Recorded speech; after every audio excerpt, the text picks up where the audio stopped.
and understanding where international business fits in and how we understand international business. We understand from our last class that if you're successful in your own country and you have extra products and you specialized in it, what you can do is you can sell abroad. So in our time last week, what we took up is we started talking about international business and how to measure trade. We understand that there's outside of the international sphere, we have both absolute advantages where a specific country makes a specific product that nobody else makes, and also a comparative advantage where some countries make something even better than we can. Okay, so we took the example of Canada. Canada has a lot of abundancy. We understand that Canada can make things like clothes. However, we prefer that countries like Bangladesh that invested hundreds of millions of dollars into infrastructure for clothes could make it somewhere else. We also understood that Canada can also make items that are natural, but there are some places in the world that can even make it better. So for example, we looked at oil, and we saw in our class that oil costs right now around $75 per barrel American. When that price is going to be at over $100, it makes business sense for Canadian oil producers to produce oil, okay? But when it's at a high of $110 to a low of maybe $10 in the last 10 years, it becomes a little bit uneasy to do business, okay? And a lot of times there are countries out there, such as Saudi Arabia, that irregardless of what the product is, they can still sell it at any price because they'll still make a profit. So we understand that there's a market out there for importing and exporting. And we also explained how organizations enter the international market through different agreements, through things like licensing and franchising, so that even though we do not produce an item, we can still expand into new areas. So we're going to explain to you guys how culture works in international business, economics, and political differences, and discuss the various strategies that are designed for international trade and hopefully reducing trade barriers and creating and promoting international free trade at the end of the day. So in our learning outcome for today, what we discussed a little bit was, of course, we understand that there is a global dimension to international trade. The fact that when we look at the rest of the world, there is a demand out there, and then the rest of the world gives us products that we can sell. So for example, when we look at the rest of the world, we have, for example, if we are a Canadian company, we are the Bay, we buy clothes from all around the world, and then we get finance from international markets to buy these items. So the Bay works with, say, Toronto Dominion in getting contracts and companies that are paying us internationally, irregardless of what kind of terms we are going to have. Because a lot of times we can have letters of credit, we can have trade terms, we need to exchange money, and we need to get the support of the bank. And we have to get the government also to work with us because the government buys from us sometimes, but also we pay the government taxes so that they can operate our international sphere, they can operate ports and beyond. And then of course we have the household that buys from us, and the household also will save money in the financial markets, but will also either work for us or buy from us as well. And then the household will also demand products from outside and will work in a way that we can support the global market. So we have kind of a cycle going on how we are doing it and what kind of areas we will be doing it together, okay? So beyond that, what we're also going to be looking at is looking at the area of why we do trade. And we understand that not every nation can make the products. It's impossible. So there are importers that buy the item, exporters that will sell the item. And the goal is you want to create a solution for international trade. So a lot of times we realize there's an absolute advantage. And the advantage, of course, is that some countries has only one source of product that they're either specialized in or that they have that nobody else has. So they can create a product with fewer resources, for example, like oil. Countries that have oil, they're mostly dependent on oil and natural resources, and they create the revenue to bridge up their market. Beyond that, of course, we also have comparative advantages when a country can produce a product at a lower cost than another nation. And that's where the idea of opportunity cost comes in. I gave you two examples where if you miss a class and a lecture, it's an opportunity. You did something that decided that you do not want to be in class. That's fine. You guys are students, you guys are adults, you make your choices. But if you miss a class, there's an opportunity for you. Maybe you'll do something more fun. Maybe you'll make money. And the other side is if you miss a class, okay, you miss a lecture, and that can harm right now your mark. That can harm your activity, which you're going to be doing at the end of the class. So this is kind of the idea that we have. We have the idea of comparative advantages. And in a country, some countries realize that some things, it makes sense to do it in our country. Other things is just not. So what we look for is a comparative advantages and opportunity cost, okay? So for individuals, if you miss out on a class, clearly you're doing something else. Some people may go to work deciding that, they're paying a tuition and maybe the tuition is not that important, but their goal is that they want to save money and they want to gain a couple of hours of work so that maybe every 3 hours that they work every single week extra can go into their fund to create a vacation, okay? And even our society would make a decision where the cost of healthcare is worth more for us than putting it into, say, the environment and fixing the environment up, or possibly putting it in the protection of national defense, okay? So we have to decide what is more important. And with businesses, they do the same thing. Should we make it in our country? Should we make it abroad? Where is the biggest strategy and what is the biggest factor for us? So when you go ahead and understand the trade, we have what we call the trade balance. And we realized that from last class, some countries have value of exports that they make. They minus it on the value of imports, and then they get a balance of trade. And under the balance of trade, we either have a trade surplus and a negative deficit surplus, negative deficit trade. So this means in some countries that are exporting a lot of items, they usually have positive surpluses, while countries that are buying a lot of items are having a negative. In Canada, we realize that there are some trading partners of ours that we have a surplus, but overall, when we look at all 191 nations that Canada deals with, we deal with a deficit, okay? And the reason is, of course, we're not dependent on our oil. We ship a lot of our natural resources where we can fulfill our markets. And then what's next? We give it abroad, okay? And at the end of the day, we buy a lot of items. We buy foreign cars, we buy foreign clothes, shoes, services that are foreign. We buy a lot of things that we do not make in-house.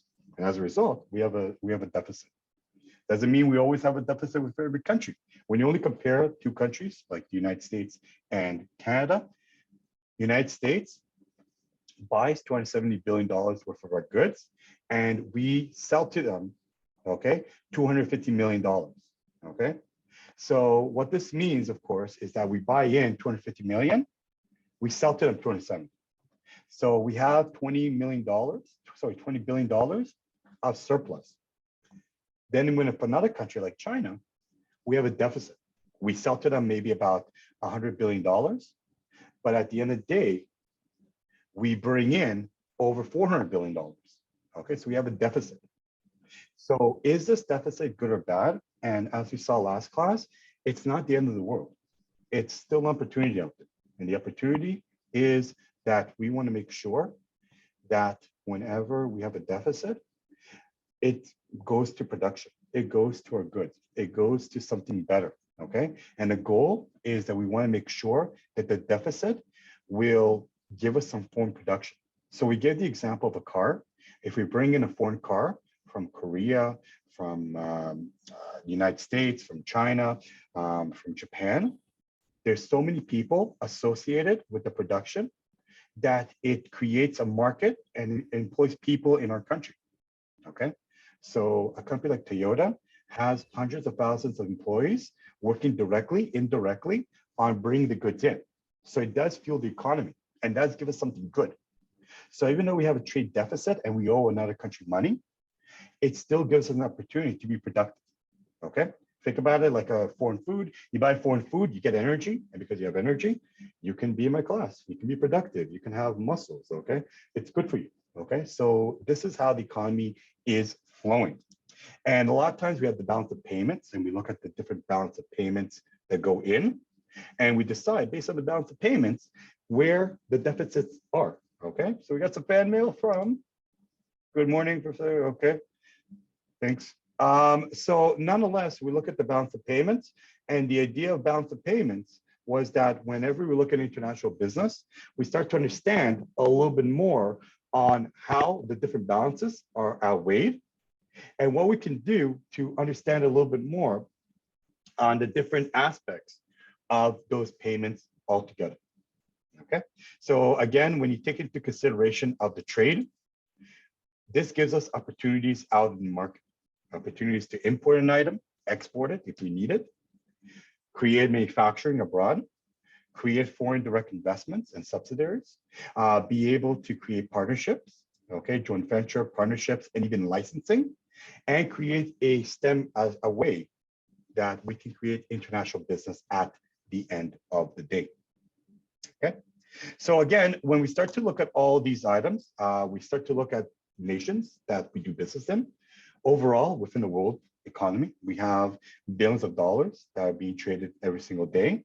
And a lot of times, more developed countries do business. But as of 2014, for the first time ever, foreign direct investment in developing nations surpassed developed nations for the first time ever. That makes it an opportunity and a goal for us as well. So what I want to do right now is I want to show you a short video of why countries trade and why we do international business. And we have to understand that in many single areas, multinational corporations play a very important role.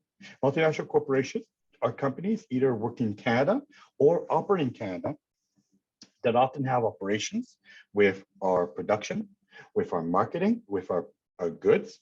And some people see that multinational corporations are good, meaning that they give us cheaper products, they develop the economy, they increase our cultural understanding of a new product. But at the same time, multinational corporations only care about one thing. They care about relocating jobs, making people lose their jobs, harming the environment, because if they have rules in one country, they'll leave in another country that doesn't have the rules, and create working conditions that are not healthy, okay? So in Canada, we have rules and regulations for jobs. You cannot work more than 8 hours. If you work more than 8 hours, you should, unfortunately, we should undoubtedly get possibly, a time and a half, okay, extra pay, bonus pay. You have a right to say no to things, okay? You have a right to work wherever you please. In other countries, it's not the same thing. Other countries, they don't give you much choices. And unfortunately, these corporations take advantage of the abundance of relaxed resources and relaxed rules that some of these countries may have. We got some fan mail from Nathan. Is the influx of people exchanging foreign currencies into Canada here in Canada included the consideration about the payment, or does it only apply to import exports? Good question, Nathan. When we look at this particular item right here, it also includes things like foreign investment, so foreign money coming into Canada, and tourism. So things that we don't see as a manufactured item directly relates to national currency value. So money coming in, money coming out will fluctuate our balance of payments, and will either mitigate it or push it to a certain direction. So a lot of times when we see the inflow of foreign money coming in and domestic money coming out, the Bank of Canada will then decide, well, should we raise our interest? Should we print more money? Should we do something? So they play with strategies to create the balance of payment so that we do not devalue our currency or overvalue it where it becomes unstable. We want to make sure that our value is going to be healthy, okay? So a lot of people may ask, and this is a good question that might happen, Nathan. A lot of people may ask that, is the Canadian dollar better at a lower value, meaning that for every dollar American you have, is it worth for us to have it at, say, 40 cents Canadian So I'll give you one Canadian and you get 40 cents American back? Or is it more worth it so that we are apart? Maybe $1 American equals $1 Canadian. And to be honest, there's no single right answer here, but in most cases, a lower Canadian dollar will attract foreign investors, will make sure that your economy is more attractive, okay? Doesn't mean it's attractive, but you'll have a comparative advantage, meaning that if we have 4 products and they're all coming from Western nations like United States, England, Scandinavia, and Canada, and because we have the Canadian dollar at the lowest, it means that we can be more competitive. We can sell at a better price and still be profitable. So it makes Canada more competitive, having a comparative advantage. Unless, of course, we're the only one to have it, then we have the absolute advantage. But we can have the best of both worlds. So it all depends on you. When you're a tourist and you'll go down to the United States, it's more attractive to send the item by unfortunately, it's more attractive to buy an item that's at price. So basically, you go into an American store. Most American stores are cheaper, and that means, of course, the product you buy, let's say a pair of clothes, are going to be cheaper compared to Canada. So you win as a customer. So when we start to look at multinational corporations, they have good and bad things to them. And what we want to do a little bit more is start to talk a little bit more about where they fit in. So what I have for you guys is a short video to show you. And in this video, I want to show you exactly what an international strategy is and how do you create international strategy with your organizations. Okay, so I have the video right here. And the video is, one second. That one? Yes, this one. Entry mode decisions for international business. So I just want to see if my sound is on. Good, it's on. And with a nice thumbs up, let me know if you can hear it. Okay, very important. So I'm going to open it up for you guys and let me know if it's okay for you guys. Thank you. Good. Awesome. When organizations enter foreign markets, they make decisions about what kind of marketing and organizational setup to choose. As marketers, we talk about making decisions about an organization's entry mode. However, before we start, let us list the learning goals for this video. Firstly, the goal is to understand what an entry mode decision is and how it's connected to the rest of the internationalization process. Secondly, why this decision is important. And subsequently, how we can go about making an informed choice by looking at some of the factors that influence our decision. We will also provide an overview of the different entry modes available for us to choose between. So let us begin. So how is the entry mode decision connected to the rest of the internationalization process? When an organization goes from marketing their products and services only on their home market to also target one or several foreign markets in different countries or regions, we talk about an organization's internationalization process. The internationalization process starts with the choice of which foreign markets to target. We call this the market selection process. Ultimately, we will define our marketing mix, the 4 or the 7 Ps, for the foreign market. The marketing mix we use on the foreign markets may vary to the one we use on the home market.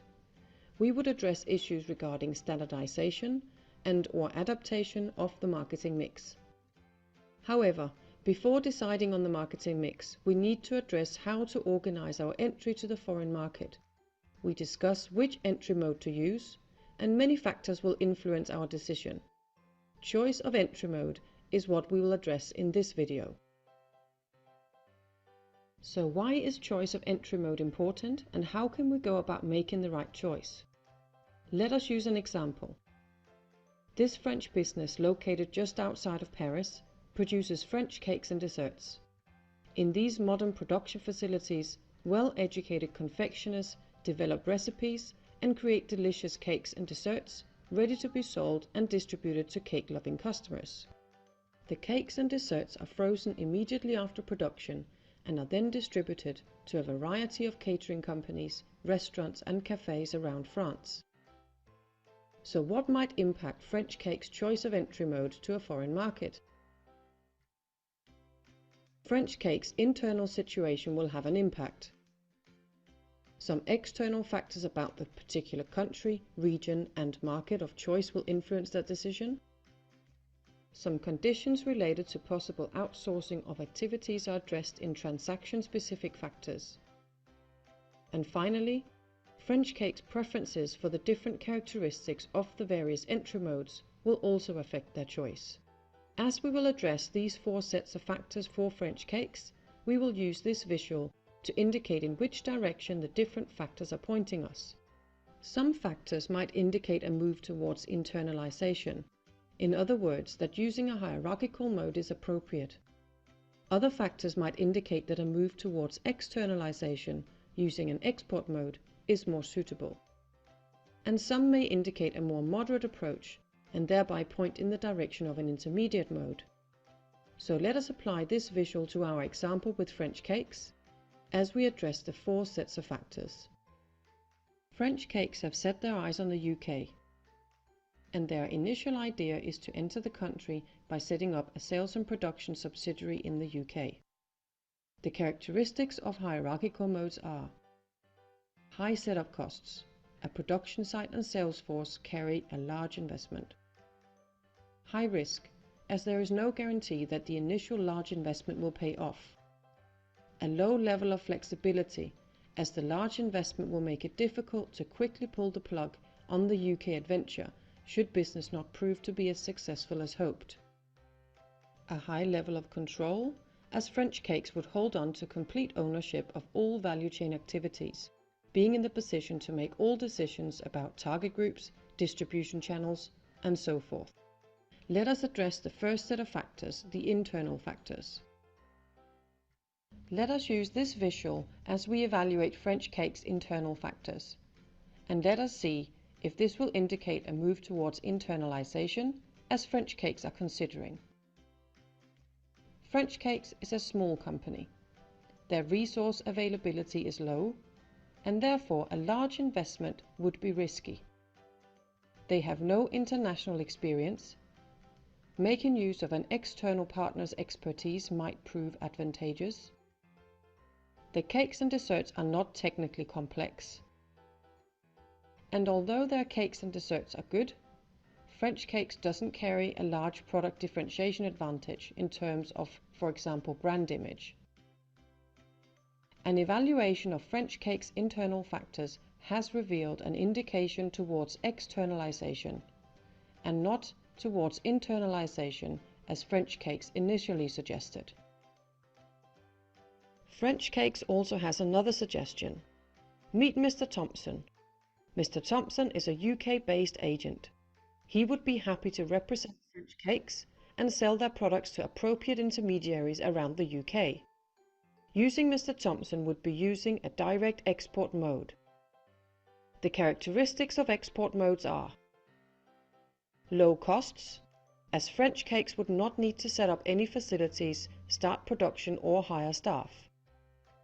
Low risk, as the investment is low, French Cakes will not be taking a great risk with this setup. A high level of flexibility, as the ties to the UK market will be limited, it would be fairly easy to pull the plug on the UK adventure should business not prove to be as successful as hoped. But also a low level of control. French Cakes will have little control of how Mr. Thompson markets and sells their cakes and desserts. Will he choose appropriate sales channels? Might he favor possible competitors due to a more advantageous commission rate? And will he miss opportunities that French Cakes would have been able to take advantage of if they had had their own sales staff in the UK? Let us address the second set of factors, the external factors. These are factors that address the foreign market of interest, in our case the UK market for cakes and desserts. Let us use the same visual as before as we evaluate the UK market for French Cakes, and see if they indicate a move towards French Cakes' second suggestion of using an agent. Although the UK is geographically close to France, research will tell us that the socio-cultural distance is considerable. This would indicate that having a partner with local knowledge could prove to bridge this gap. French Cakes have researched the UK market and concluded that the market is of a decent size and that it is growing at a moderate pace.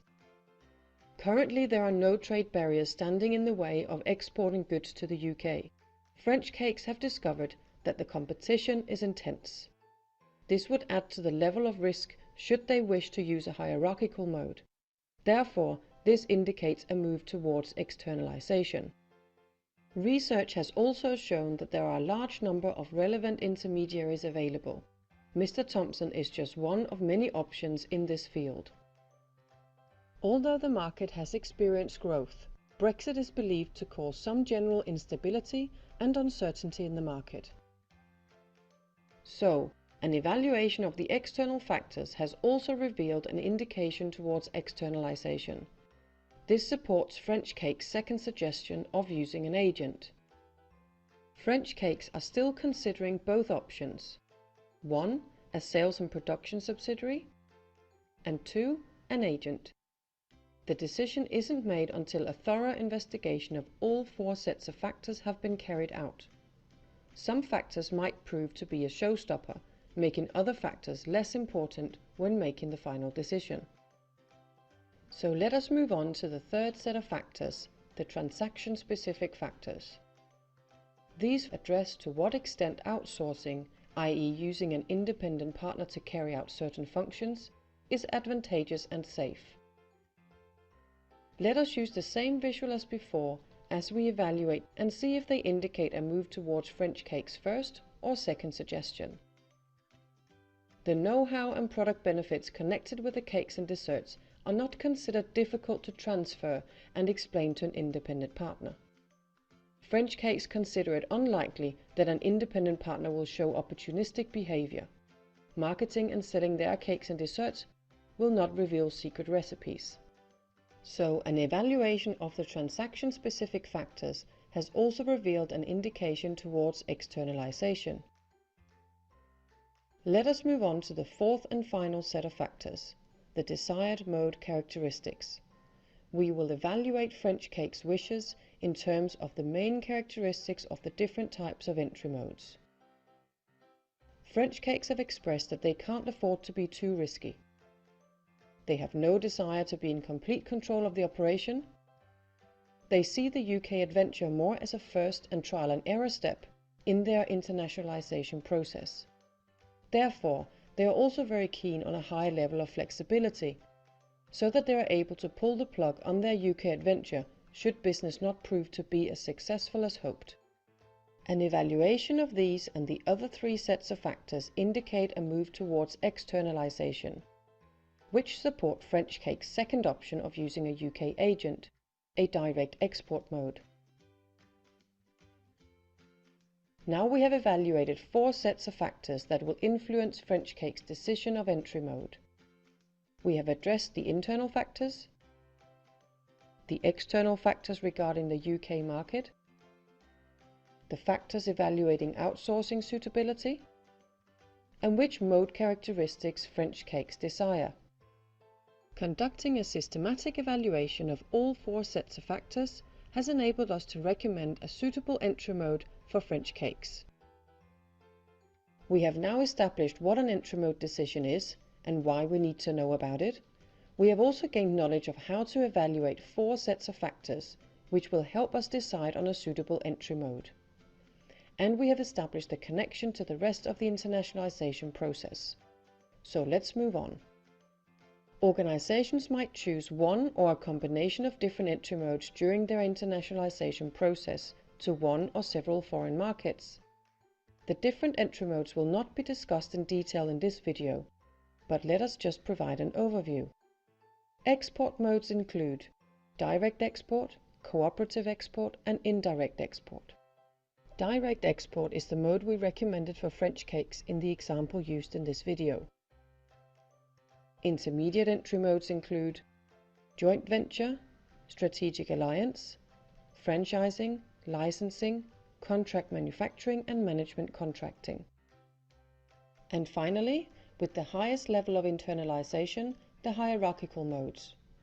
Transnational organization, region centers, sales and production subsidiaries, resident sales representative or subsidiary, and domestic-based sales representative. Sales and production subsidiary is the mode initially considered by French cakes in our example.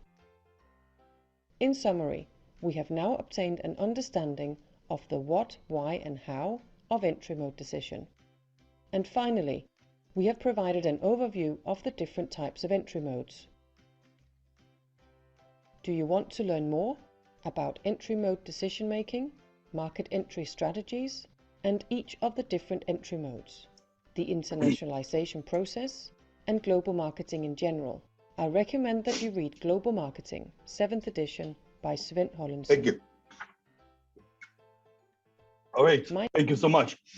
All right, so moving forward, what I want to do right now is, since we got a good idea of how to get into the international market, what I would like to start to do is an activity with you guys.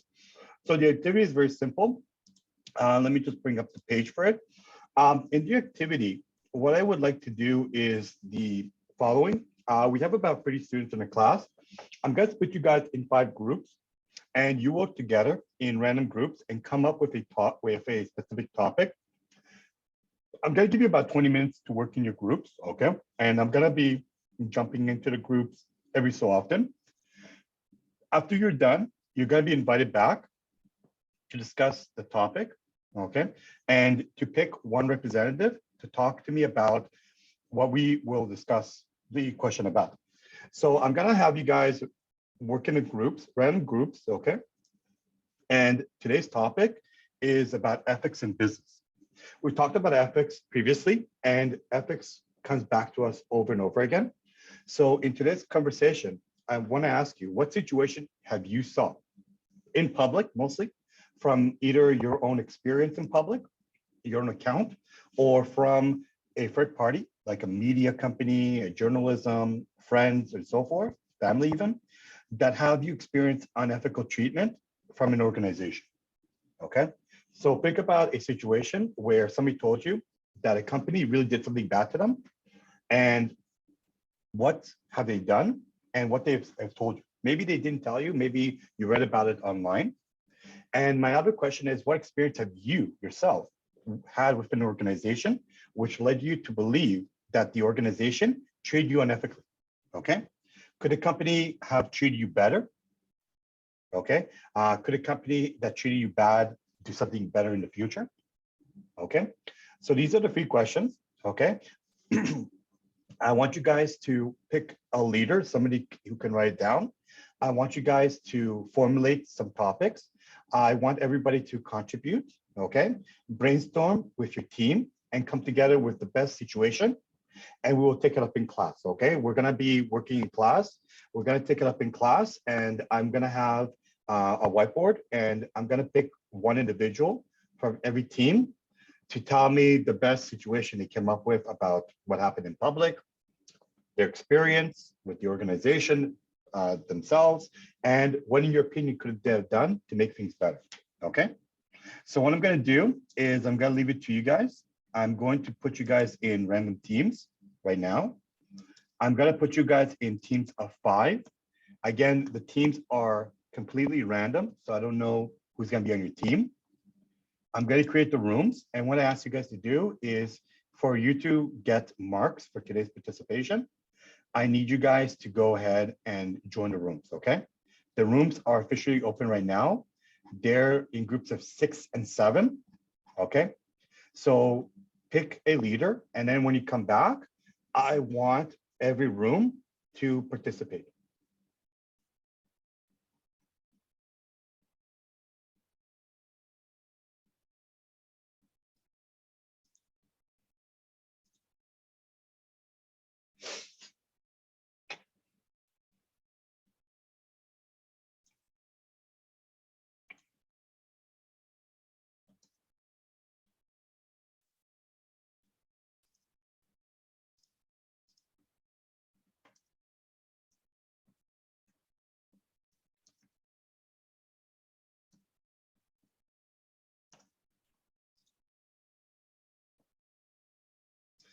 Please, everybody, please join your teams. In order to get marks for today's class, you need to join your teams and make sure that you know what the questions are. I'm going to post the questions on the message, and then I'm going to join every team. Okay? Thank you. Today's question.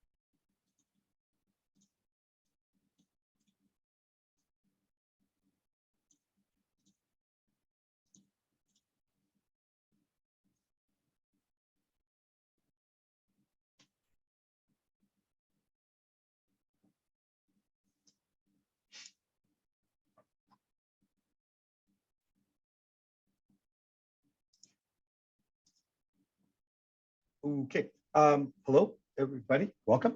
I just want to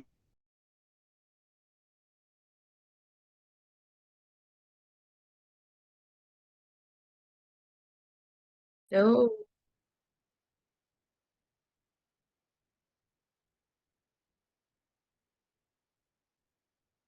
teacher, you are in mute. show you a topic. So the topic today is what situation have you saw in public about something unethical that doesn't relate to you, but something you saw in public. What experience have you had with an organization that treated you bad, and what could they have done in the future? Okay, so I want you guys to brainstorm some ideas and then come back to me and hopefully tell me some experiences you had and what they can have done better. And we'll take up in class. Okay, thank Any you. questions? No, teacher, I think Okay. everything is okay. All right, good luck, team. Okay, Enjoy. thank you. Bye. You're very welcome. Take care.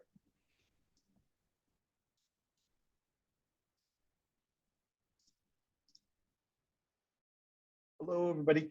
I just wanted to say hi, and I want to show you guys the question that we have. All right. So basically, what situation have you saw in public? So from media that they talked about unethical behavior in a company. What personal ethical behaviors have you experienced? And could the company that have treated you badly, what could have done better? Okay, so I want you guys to discuss it and come back to me and tell me what could they have done in the future and brainstorm. Okay, pick only one situation that could have done better. Any questions about that? No, Professor. Is it clear? Yeah. Okay, wonderful. Good luck, guys.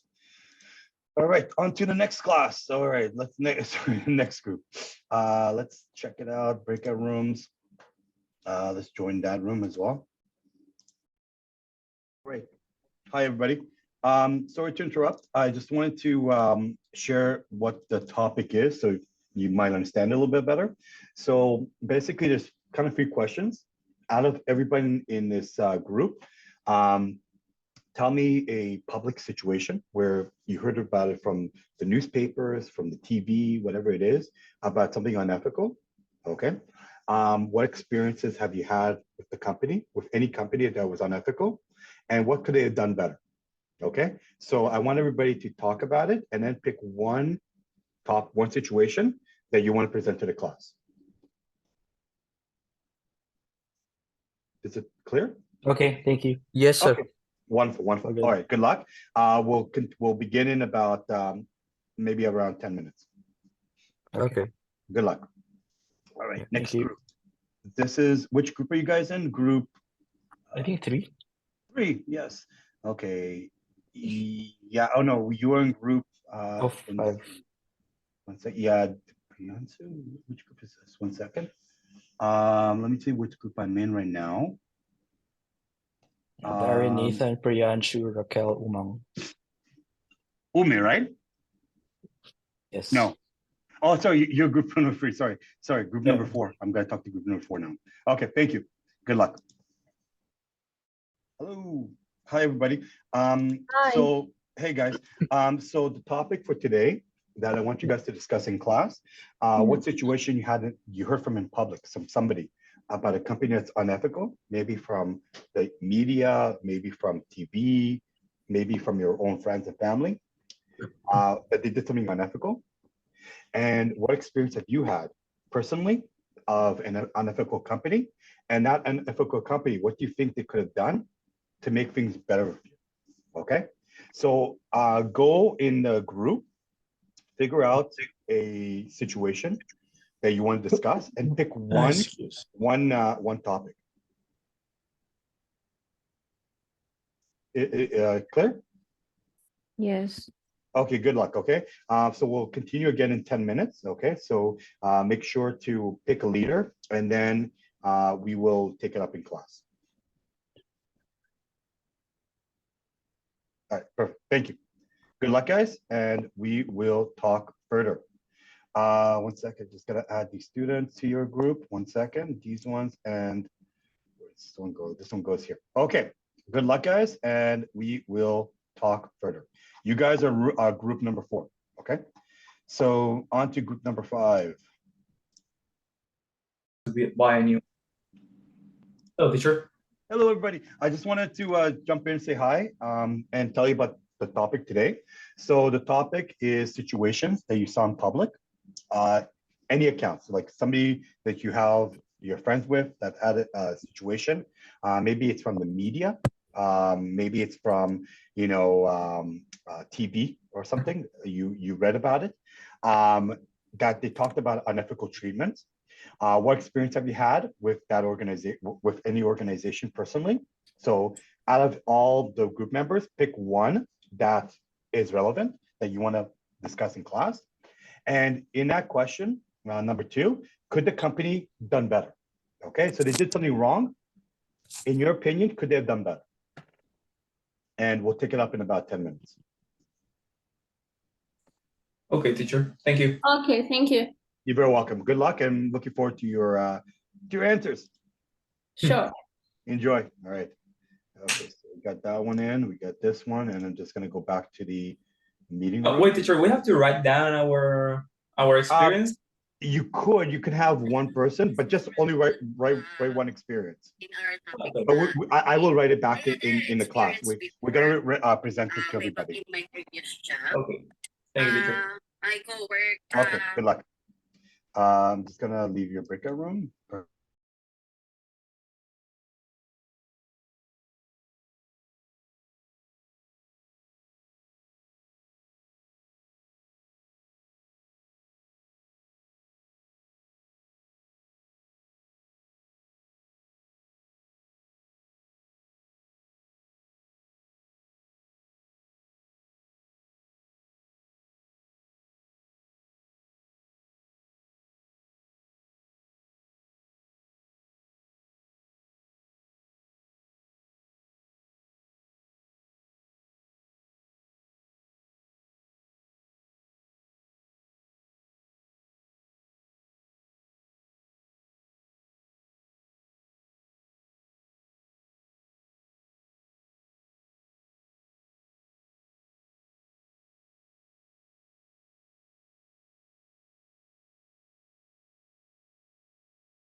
Okay, Shaw, I put you in a new group.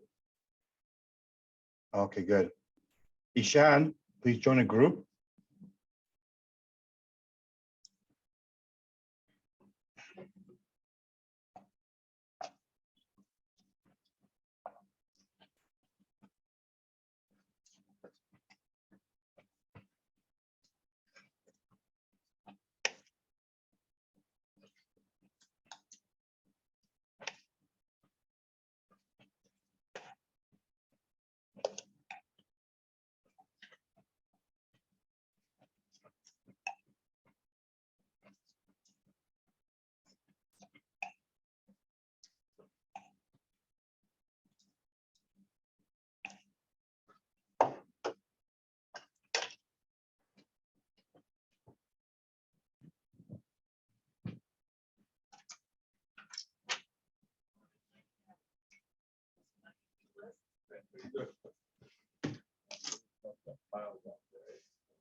Hi, teacher. Hello. Are you Teacher, done? yeah, but nobody wanted to talk. I just make that alone. Oh boy, okay. Tough group. Okay, so what we'll do is once you're back, I'm gonna give you the platform, and if you're group number one, I'll let you go first, and you'll get the marks for it. Okay, thank you, teacher. Thanks a lot. one more minute and we'll begin, okay? Okay. Thank you. All right, so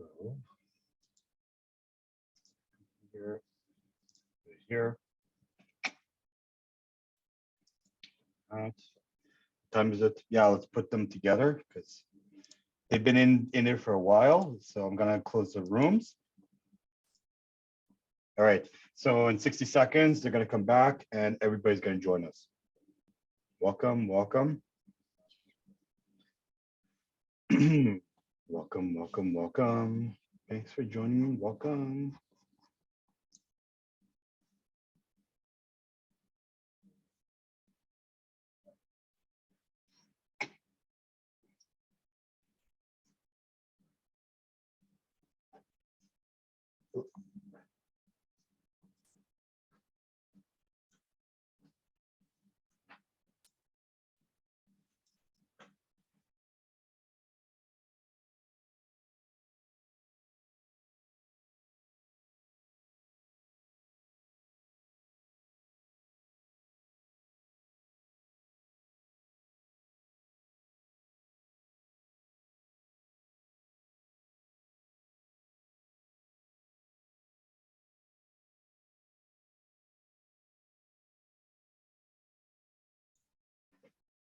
Great.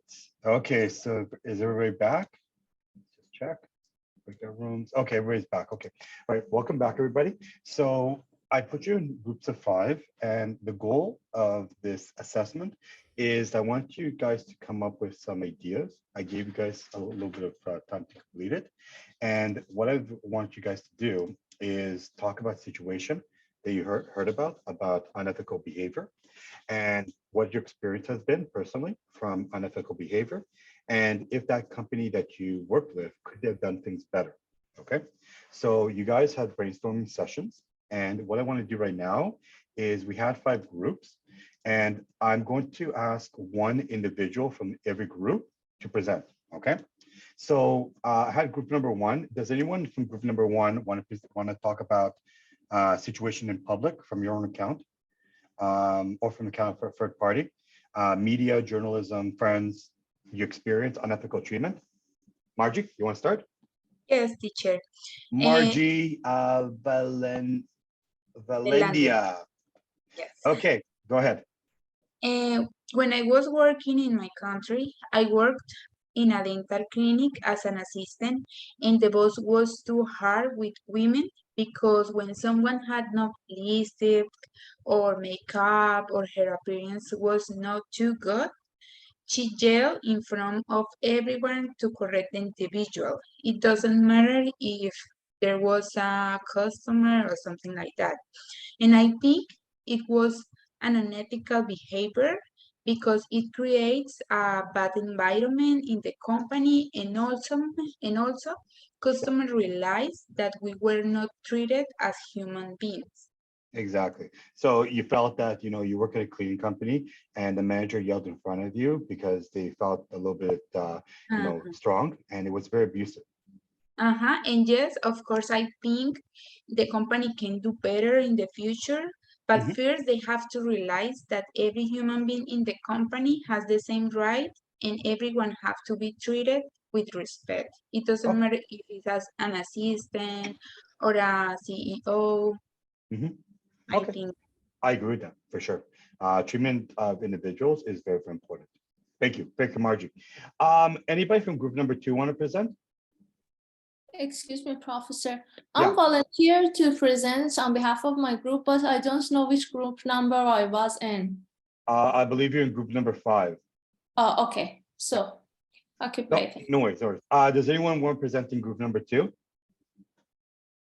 Anybody group number 2? All right, we'll leave that.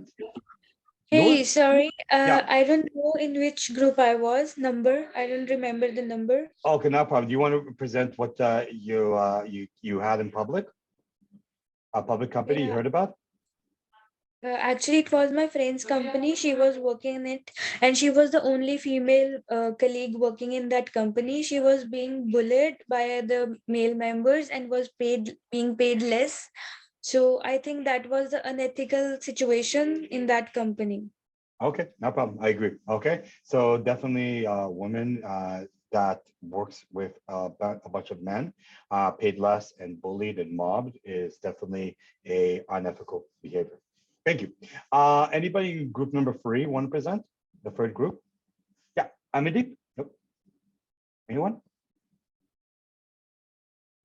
Hello. Hello. Can you hear me? Yeah. CM, what does CM stand for? It's Choi Meng. So I don't know what group I'm in. Okay. Chai Meng, okay. Choi Meng is CHOIMING. My name is CHOI. Yeah. CHOIMING. CHOIM. CHOI and then MING.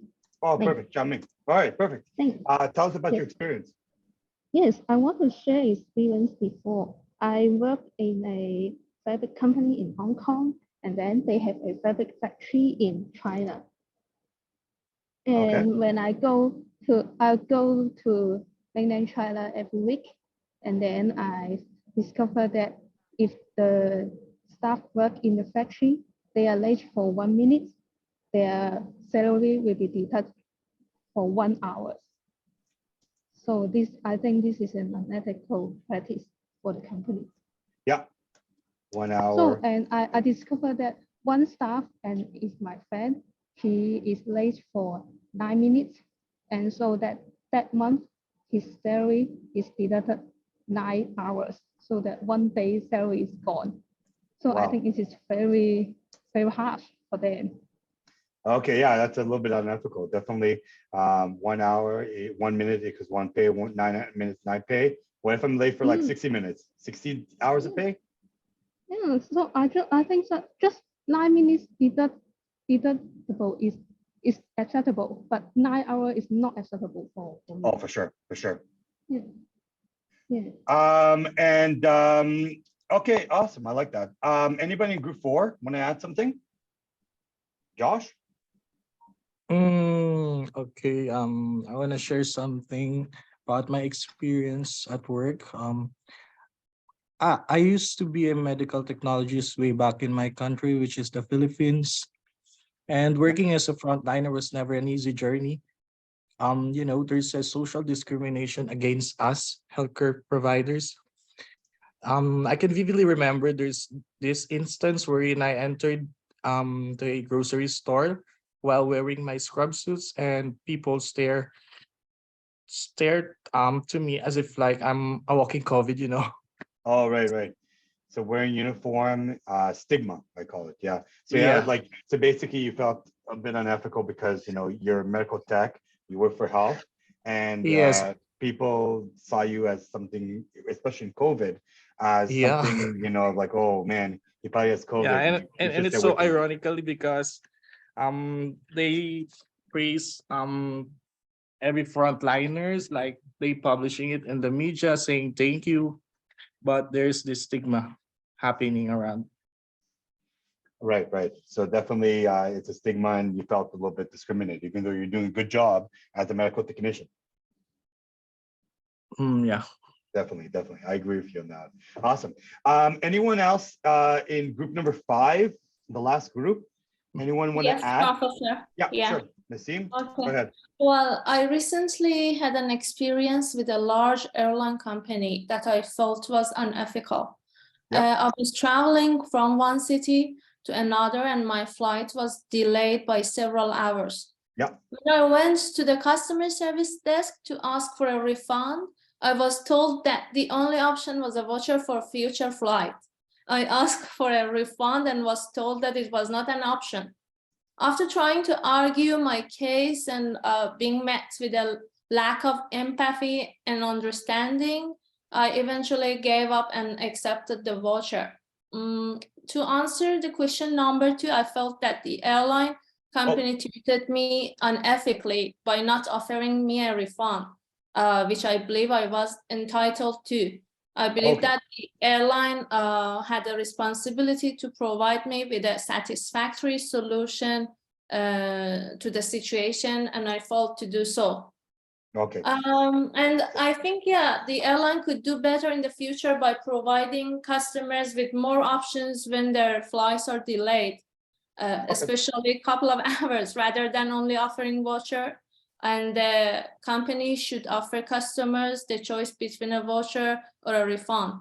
This will demonstrate that the company is willing to be flexible and provide customers with the best possible solution.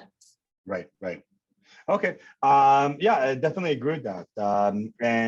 Definitely, whenever I mentioned down here, they should satisfy you with customer service and options and understand your situation, because definitely being late is not the best. I agree with that. Okay. Thank you very much, Naseem. And Naseem started us off with the last question. Could the company have treated you better? Treated you badly? Could have done better. So in the first one, does anyone want to start in group number one? Could they have done better? Anyone from group number one?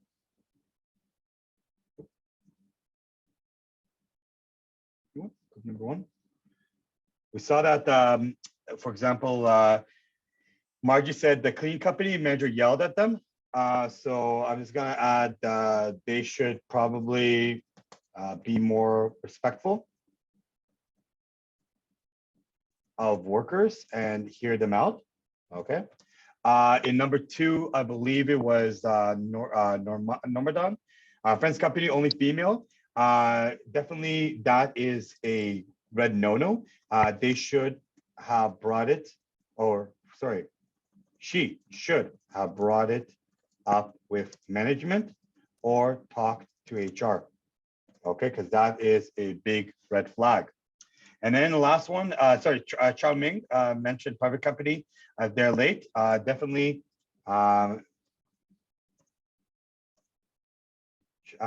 they should have at least accommodated late workers and not taken their pay as it goes to their wage and life salary.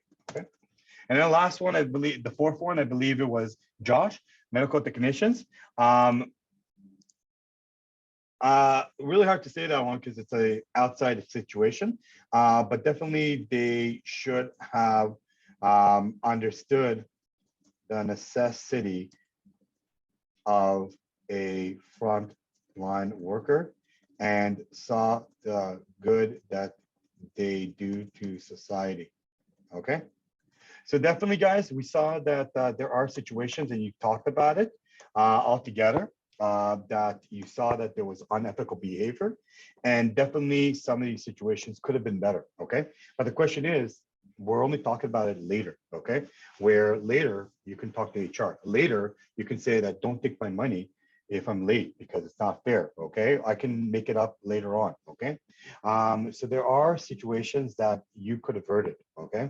And definitely when a company is unethical, their culture is unethical, and that could create a problem and definitely lead to a lot of erosion and problems within the organization. Okay, guys.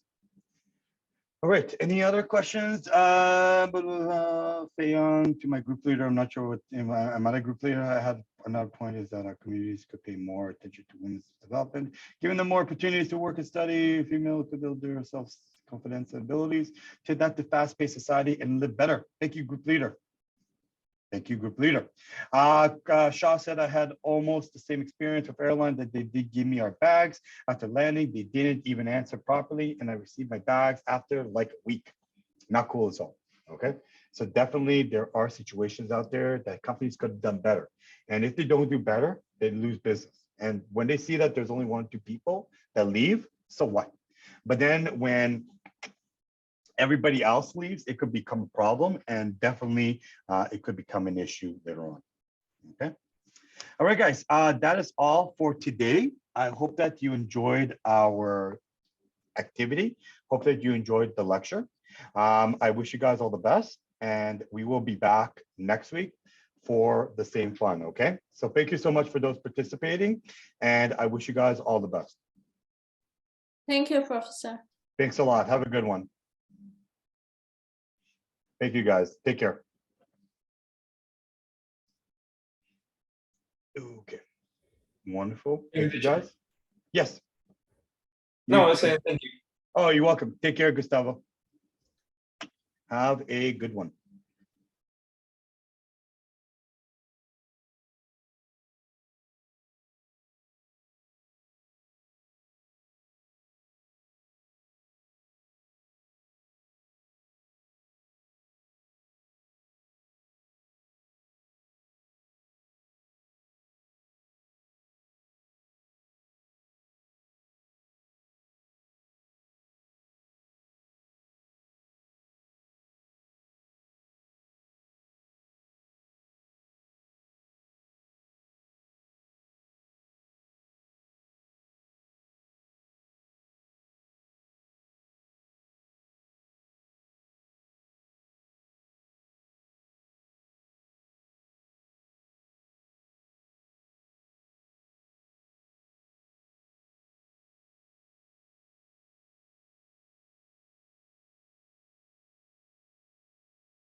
Hello,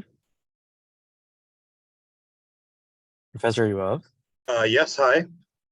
Oh, hi. Sorry, I got disconnected earlier. The fire alarm broke at the apartment. This is Nathan. We're done for today. Oh, okay. Okay. Sorry I about just that, finished sir. the class. Everything's okay? Okay. So sorry. Okay. No, Thank you, no sir. worries, no worries. Okay. Enjoy. Bye-bye. Have a good one. All right.